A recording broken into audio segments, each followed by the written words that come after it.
خديجة حبيبة بابا، حبيبتي يا خوخة، انتي وحشاني قوي قوي قوي قوي قوي قوي. انا بصور لك النهارده تقريبا يوم 7 يناير 2021. آه دي يمكن من اطول الفترات اللي قعدت ما شفتكيش فيها، بس معلش والله غصب عني، يعني مش بمزاجي. اثبات بس حالة. بابا بابا اتكسر اليومين اللي فاتوا دول، ف فمش قادر اتحرك كويس علشان اقابلك، ولا اشوفك ولا هقدر اخد بالي منك لما تيجي، يعني فمعلش بقى سامحيني. بس اعرفي ان انتي بتوحشيني كل يوم، بتوحشيني جدا يعني. طيب بعيدا بقى عن المقدمات دي، خلينا نكمل كلام في المرة اللي فاتت كنت بكلمك على فكرة التاروت والابراج والهوسكوب وكده، وكنت بشكل او باخر بقول ان يمكن من وجهة نظري، يعني من تحليلي الشخصي، ان من اهم اسباب انتشار الافكار دي هي فكرة القلق. ان البشر بدأوا يبقى قلقانين، بقى في زيادة القلق ليه؟ القلق من المجهول، القلق من من بكرة، القلق نتيجة ان في الاخير الظروف والأحداث اللي بتحصل في العالم اللي حوالينا، على الأقل في الفترة اللي أنا بكلمك فيها دي، ظروف مختلفة ومقلقة، لأن الأحداث متسارعة بشكل أو بآخر.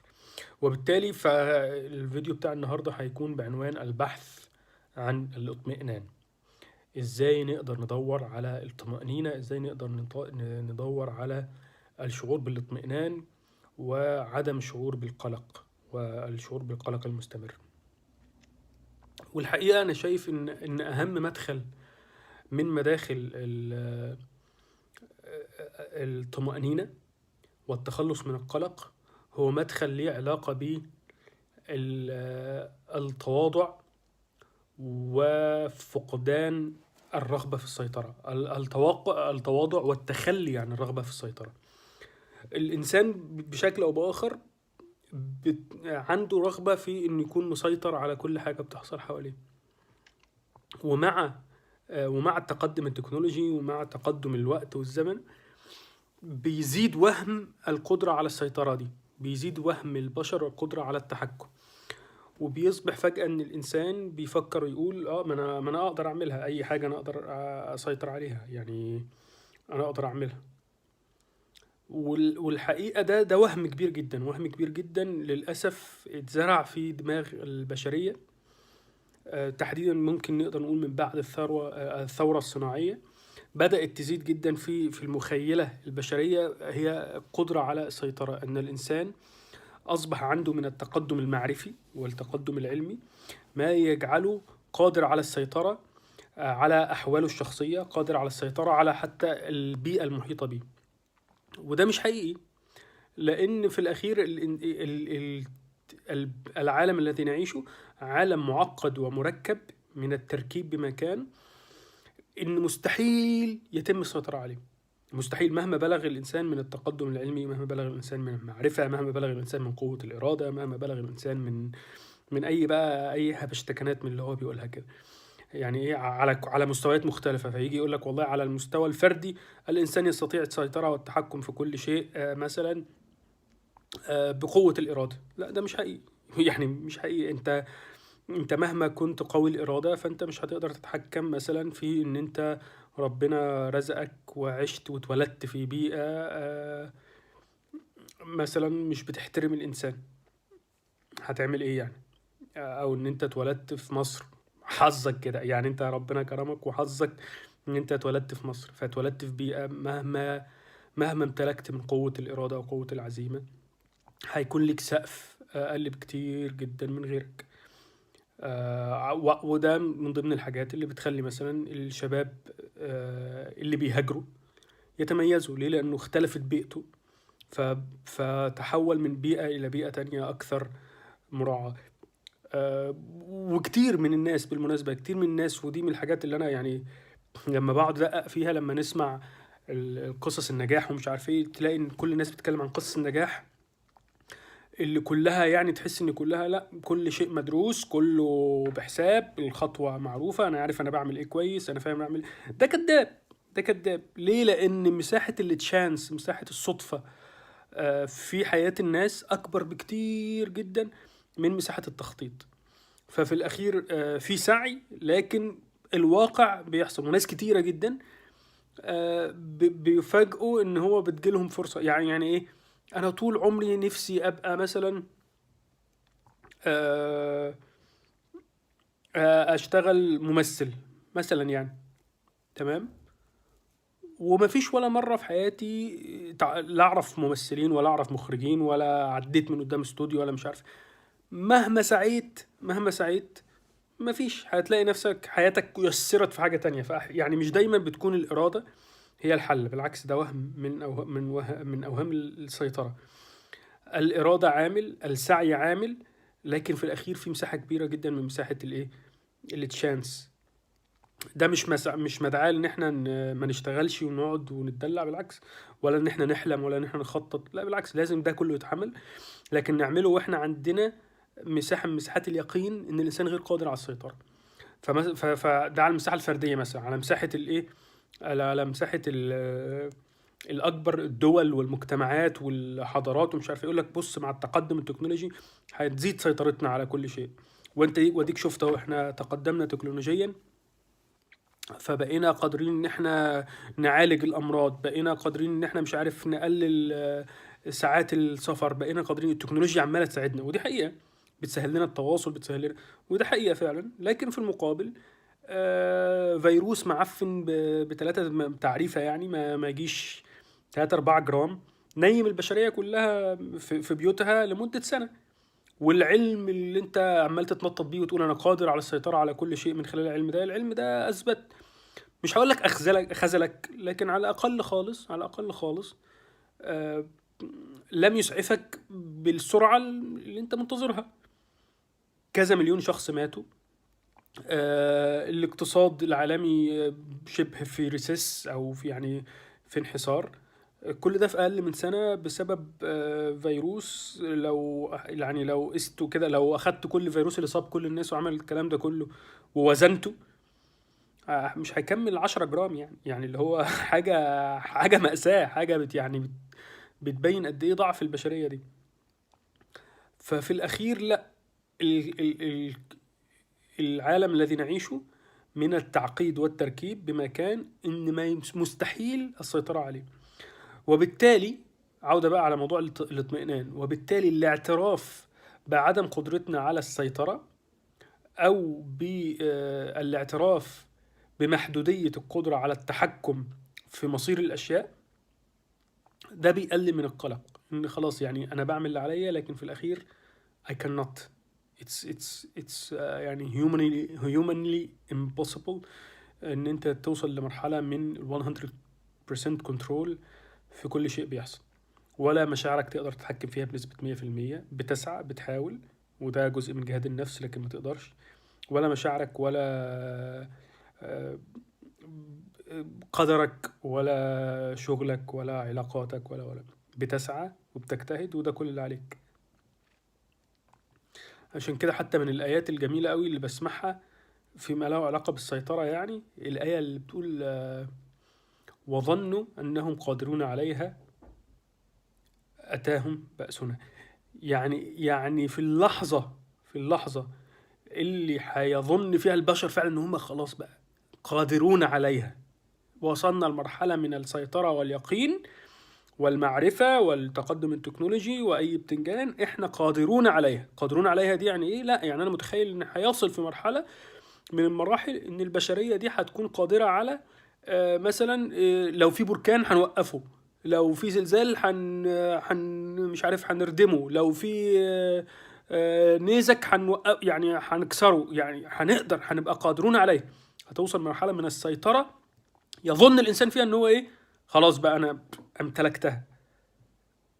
يعني في ساعتها هيأتي أمر الله سبحانه وتعالى.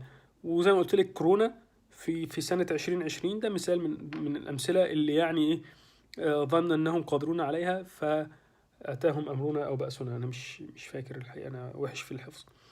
ما تبقيش زي بابا، حاولي تحفظي القرآن وتبقي شاطرة. طيب فدي المساحة الأولى. المساحة الأولى اللي هي علاقة بالإيه؟ بالقلق. فجزء منها هو فقد السيطرة، ونخرج من فقد السيطرة دي على فكرة التسليم بقى. يعني إيه التسليم؟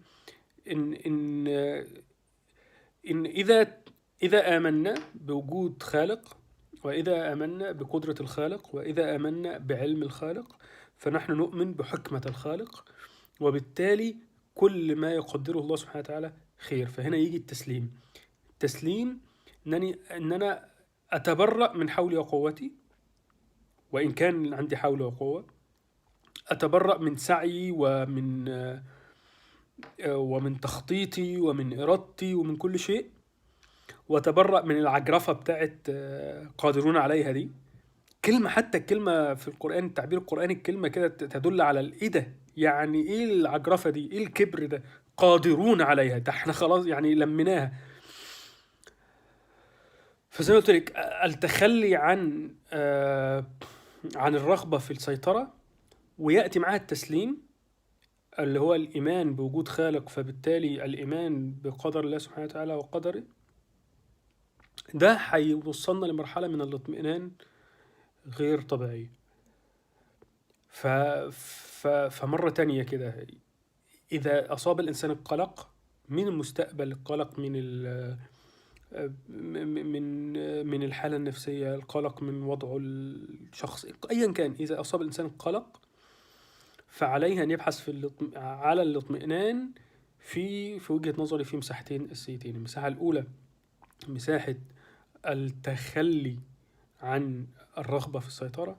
المساحة التانية بالذات جدا، يعني بالذات لينا كمسلمين، فكرة التسليم.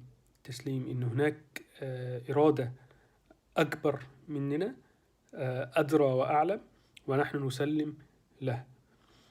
طيب بيساعدنا في ده، بيساعدنا على ده في إيه؟ يعني بيساعدنا إن إحنا نقدر نحقق الحاجتين دول. إيه بيساعدنا إن إحنا نقدر نحقق الحاجتين دول؟ الصحبة والتقرب إلى الله سبحانه وتعالى. أنا الصراحة الفترة دي مش أحسن حد يعرف يكلمك عن التقرب إلى الله سبحانه وتعالى. يعني أنا حالتي مع ربنا زي الزفت يعني. وأتمنى في الوقت اللي أنت تكوني بتسمعي فيه الفيديو ده يكون واحد حسن علاقته مع ربنا. وبرضه بالمناسبة عشان أبقى صريح معاك، والتسليم، أنا مش هقولك إن أنا أشطر حد في التسليم، لا بالعكس. يعني يمكن الفترة اللي فاتت أنا وصلت من الغضب والحنق إن أنا عرفت قيمة وأهمية وصعوبة عبادة التسليم. وحتى يعني التسليم هي الجذر الرئيسي، أو يعني للإسلام يعني. فكونك مسلم يبقى يأتي من تسليمك الله سبحانه وتعالى، واللي هي يعني عن تجربة شخصية مش سهلة خالص إن أنت إن أنت ترضى وتسلم بقضاء أنت لا تدري حكمته. ومش سهل جدا إن أنت ترضى وتسلم ب... ب... ب...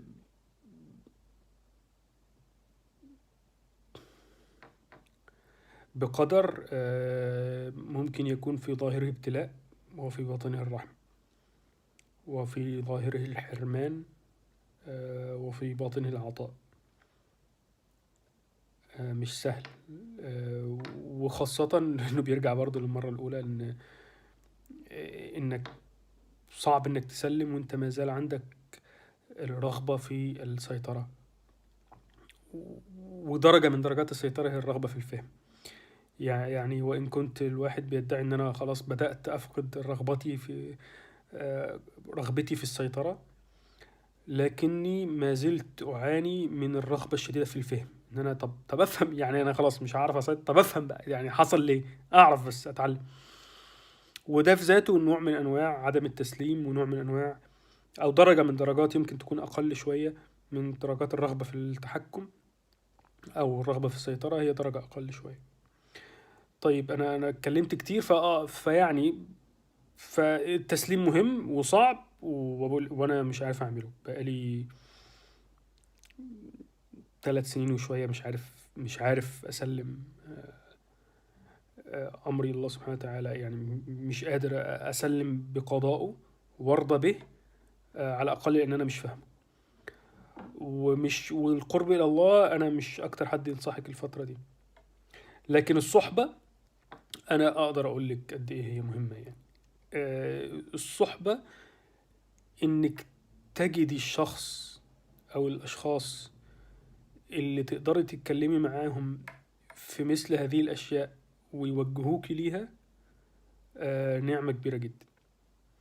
وانك تجدي الوقت والاشخاص اللي تقدري تصارحيهم بحقيقتك، فما يتغيروش عليكي ولا يستغلوها، ويساعدوكي ان انتي تتحسني. ف الصحبة يعني، الصحاب حاجة مهمة جدا، والصاحب ساحب. ممكن بقى يعني خلاص، ممكن ده يبقى فيديو لوحده عشان طولت قوي اكلمك عن الصحاب والصحوبية وكده. لكن يعني ادعي ربنا ان دايما يكون عندك صاحب يساعدك على موضوع التسليم ده، ويحاول يوجهك ليه. وبابا موجود، يعني ممكن نبقى اصحاب. انا عجزت بقى وخلاص، وبدأ يطلع لي شعر ابيض في دقني وكده، وعبال ما تشوف الفيديو ده هكون عجوز مكحكح. بس يعني ممكن نبقى اصحاب. انا روش في الاخير، وبصي يعني هتلاقيني بدأت اربي دقني اهو، وبربي شعري، ويعني شاب روش، فممكن نتصاحب لو عايزة. انا عارف طبعا على ايامك شاب روش دي هتبقى اللي هو انت راجل قديم قوي وبيئة قوي، بس معلش يا بنتي، على ايامي يعني، على اللحظة اللي انا بسجل لك بيها الفيديو ده كده، انا يعني ده اخري في الروشنة يعني. فمعلش يعني صاحبيني وجربيني، من عارف ممكن نبقى اصحاب حلوين وكويسين مع بعض. يلا، سلام يا خوخ، انا بحبك.